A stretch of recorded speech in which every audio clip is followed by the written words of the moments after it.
What's up, everybody? Welcome to Podcast Now Plus. I'm Alex, and in this video, want to talk about Cyberpunk 2077's DLC. Now, we've talked about the multiplayer. I think we talked a little bit about the DLC as well, but this was an interesting one. This is a rumor that there was a ton, and now this is kind of a funny thing, because it's one of those examples of like, yeah, it's probably not a rumor. This is like just straight up facts, right? They're just kind of throwing out there. But that there was a lot of cut content, if you guys can believe it, on Cyberpunk 2077 leading into a release, mainly because they had to cut the content because the game was, had to come out at the time that it did. So they had to drop some stuff. Now, some of it seems like, and because they kind of go into more details of like, there was more like expansive and enhanced missions. There was more like kind of just branches of things in general, okay, or like systems that they had developed. Now, that stuff I don't think would make its way into DLC, but some stuff, if they just flat out cut out, say a couple of main quests, multiple side quests, if they cut that stuff out, that's easy, I think, stuff to kind of throw in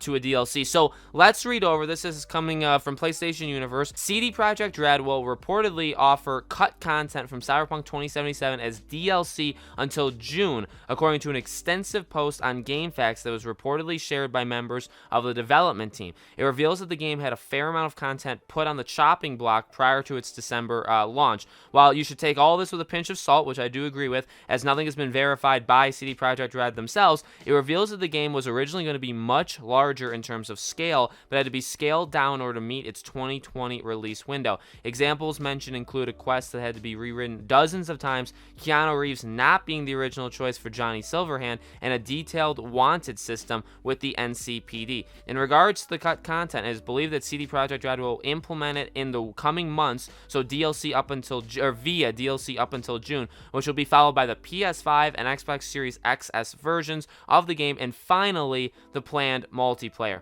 All right, so I do want to talk about that, and I do want to talk about the aspect of, like, should they make it free or not? Number one, I do believe, again, that there was a ton of stuff put on the chopping block, and like, just flat out taken out. I don't think the game, if they said it, it has to be true. It would be kind of sad if, like, look, I'm all for delaying this game. I was all for delaying, I should say. There's nothing you can do about it now. If the game still needed like another 1.5, 2 years, it goes on borderline like ridiculous at that point, right? Where, okay, you need 10 years almost to make the game. So there is a time, and I do get it, right? Because there's that thing where, like, okay, well, if they, and Degenerate J came up with, I don't know if he came up with the phrase, but he said a phrase, I don't remember the phrase, but it kind of like, summed this up. Like when you just keep coming up with ideas, and you're like, okay, we just got to put this in the game. And then the next day, someone's like, oh, I came up with this other idea, and they're like, dang it, throw it in the game. And you keep doing that over and over again, and it makes the game bigger, bloats the game up, which is okay, and oftentimes that can help it, right? But there is a point where you have to say, all right, enough's enough. Like, you have to call it. And I mean, there's so many examples, even I remember, of all these interviews with all these developers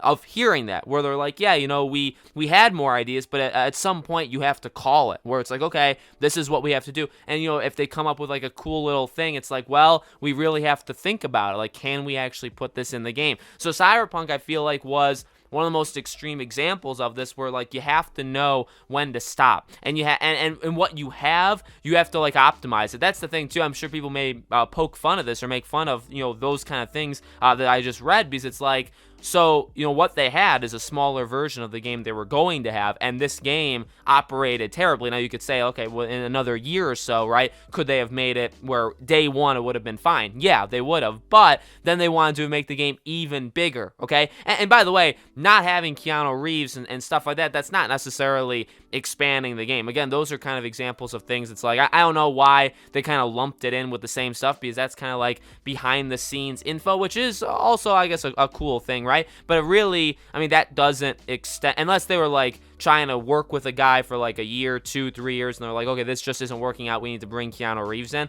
Unless that happened, then that didn't really do anything. You know what I mean? So that's one thing. Now, including it in DLC makes sense, okay? There is going to be DLC for this game. Now, there's probably going to be, and I don't know if they've said this, they'll probably, and well, okay, Witcher 3 had free DLC, like very minor things, and then obviously it had its 2 big expansions, which were enormous, okay? And they didn't cost all that much, especially when looking at DLC now. They didn't cost all that much, and they provided loads and loads and loads of content, okay? Now, the question is, what should be free, if all of the things or if none of the things should be free for Cyberpunk 2077. I do think, now I had a theory, and I saw this, I think it was either a video, I mean, there's only two ways it could have been. It was either a theory or an article that beat me to it, because I was going to make a video on this kind of separately, and I was going to say they should make the DLC free.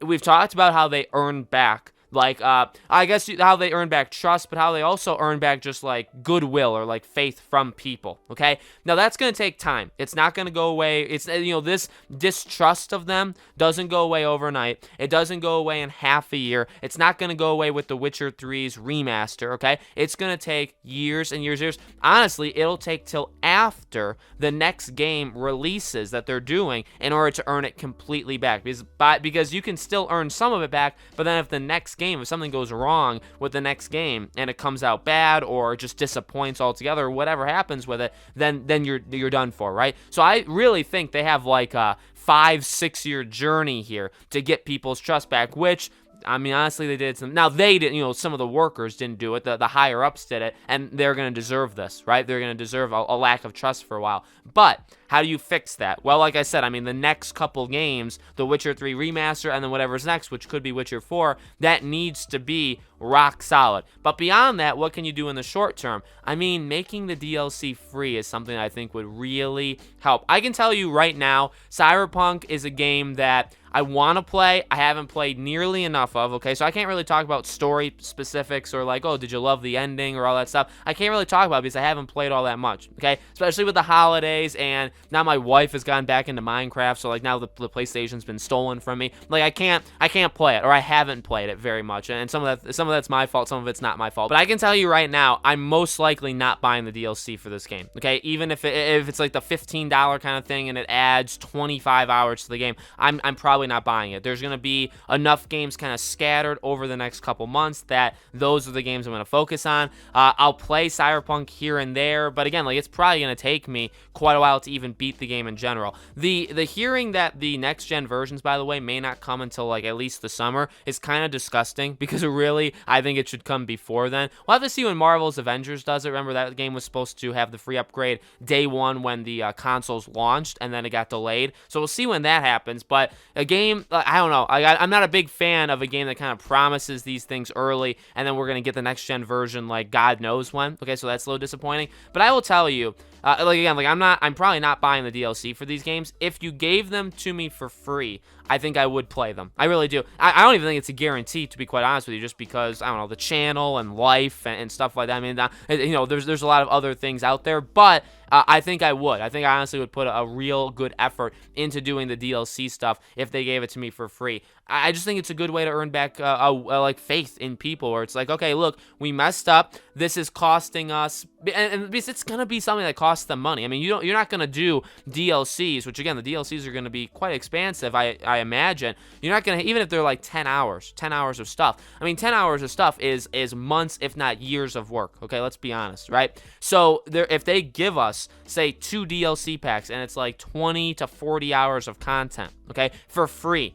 And when it wasn't going to be free, it was going to be maybe $15, $20 each one. That's a lot. And they'd be losing a lot of money there. But again, it's kind of like, do you take the hit to kind of win people back? And I think you do. I really think you do. I think you should have taken the hit from your investors. Again, I know they were pressured by them, but you take the hit back in November or in December when you were going to launch, and you're like, you know what, we just can't do it. We want to delay it again to like February, March. Yeah, you're going to get hit, but in the long term, you're not, because the game is still going to sell like crazy. And by the way, again, they still sold more than enough copies, even day one, to offset all the development costs. So it's not like they're bleeding money. That's another thing, right? You're going to have DLC, but I mean, this game is actively earning them money, and it was earning them money really like at the end of day one, and it still is, okay? So like, it's not like they're losing that much money. In fact, they'd probably be losing no money. Give us the DLC, give it to us free, then we can talk about multiplayer, right? Also kind of sucks that it seems like then the multiplayer wouldn't release till like a late fall next year, or I guess this year. I keep forgetting it's 2021. Late fall 2021 thing. That's kind of disappointing, but again, you gotta go based off priorities, right? So let me know, guys, in the comments below, what do you think? What do you think about including cut content in the DLC? What do you think the DLC could be? Do you think it should be free or not? Let me know. As always, make sure you guys are subscribed to this channel. Hit the bell icon so you guys know when all these videos go up, and I do a brand new video, one a day, so every day is a new video, and so I hope to see you guys for tomorrow's.